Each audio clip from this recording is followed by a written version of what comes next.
Hello everyone, today we learn the intro of accounting. What is an accounting? Before starting, if you are new in this channel, please follow and subscribe my channel and do not forget to press the bell icon so you will never miss my upcoming educational videos. So let's start. What is accounting?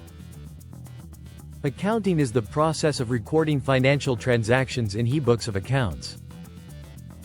We use it to keep track of money coming in and out. Here's how it works. First, gather your financial documents. Next, record every transaction in a ledger. After that, categorize your expenses and income. Finally, generate financial statements to summarize. For example, think of a family budget. They track spending and earnings monthly. This helps maintain financial health. Remember, accounting is essential for any business. It helps in planning, controlling, and decision-making. To sum up, accounting keeps you financially organized. Ready to dive deeper?